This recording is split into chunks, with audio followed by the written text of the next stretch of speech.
Hey, what's good, fam? We're gonna get straight into it. Today we're making pandan croissants. And it's actually a pretty long process. I just wanted to make pandan croissants because I was wanting to experiment with pandan. I mean, it's done before, but you know, sometimes you just want to eat some pandan. Enough talk, let's just get straight into it. So first of all, you want to get 130 mils of water and 6 grams of dry yeast. And just mix it all up, let it bloom up. You just want to stir that in and then just set that aside until it's ready. Maybe for about 15 minutes. Now you want to prepare your dough. You want to get 250 grams of all-purpose flour, 30 grams of sugar, and 5 grams of salt. And then you just want to mix that all together and make sure it's fully mixed in. You just want to make it as consistent as possible. So now you get your melted butter, and then you just put a drop of pandan paste in it, maybe 1 or 2 drops. And then 15 minutes after you started the yeast, you just pour it into the dough mixture, followed with the butter and pandan mix. And then chuck in an egg. And then just mix it all up until it becomes a dough. Now with the pandan, it's just for the color. It's not actually for the flavoring. I just wanted it to be of a nice greeny color, if that makes sense. And I didn't want to use food dye because, you know. Anyway, you mix it all together and you kind of knead it through until it becomes a soft looking dough. Or until it actually just comes all together. And then after it's actually all incorporated together, you just want to grab it and slam it. Just slam dunk it. And then, you know, you slap it down a bit just to activate the yeast a bit. And then you drop it back into the bowl, get some Glad wrap and wrap it up. And then spin the bowl because you want to. Then you want to chuck that in for about, say, 20 minutes. And then you take it out. I actually changed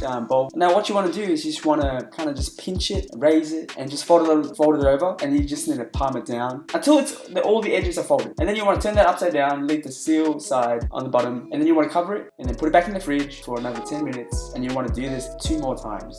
So now what you want to do after the half an hour intervals of pulling it, you just want to chuck it on some baking paper, roll it out, and then fold it into a kind of like an envelope. So with the dough, you want to fold it into an 18 by 18 centimeter square into an envelope. So you want to fold up the baking paper, and of course you want to measure it too, just to get it kind of alright. Like, you know, you can give or take 1 or 2 centimeters. And then once that's in their pocket, and you just want to roll it out until it hits every corner and make sure it's as square as possible. You want to apply pressure, but you don't want the packet to kind of like explode as well, otherwise you got to do it again and no one wants to do that. And then once, you know, it's all rolled out, it kind of looks like this, like nice kind of green square.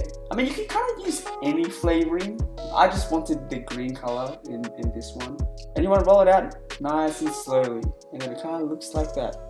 And then after the dough has rolled up, you want to actually just rest it overnight in the fridge. Just, you know, let it settle, let it chill out a bit, no pun intended. And then the next day, what you want to do now is to make, I think it's called the Barrage. And then what it is, it's just butter, kind of just rolled out into a nice square as well, so you can chuck it in. You'll see. So today we're actually using some Australian cultured butter. I tried to find the best butter possible to do this. It definitely makes a difference. So this butter is special because it's actually churned by Pepe Saya. I think I said that right. Pepe.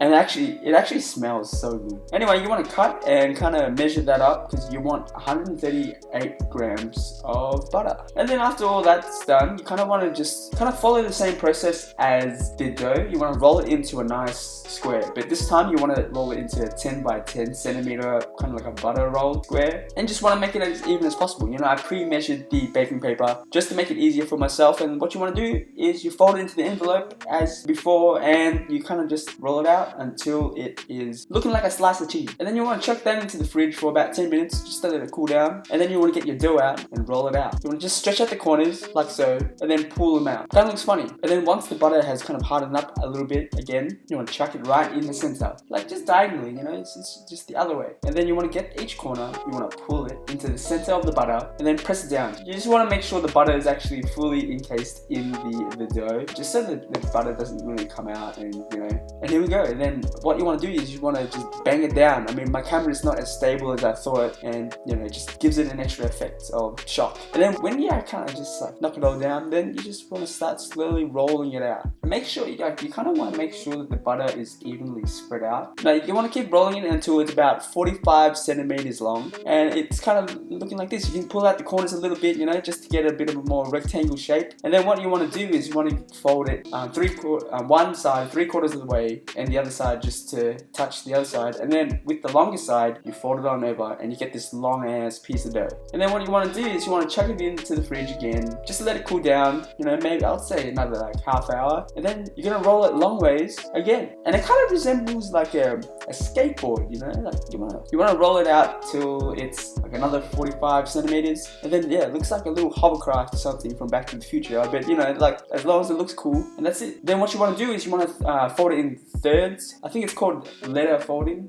Letter, and then you kind of just want to make a square out of it, and then just make sure it looks like a square. That's pretty much what it is. And you want to chuck that back in the fridge. Like for a day, it's actually recommended to bake it on the third day. So you can just leave it again overnight, or you can wait an hour and then just do the following steps. I actually waited until the third day just to get it best as possible. But now, so it's the third day. We're gonna make some pandan custard. We're using 85 mils of milk, about an 1/8 teaspoon of vanilla extract, 1 egg yolk, 25 grams of sugar. We're gonna use pandan, so you want to just drizzle that in. About I'd say like maybe 3-4 drops in, and then you want to use 8 grams of flour, and then just a pinch of salt as well.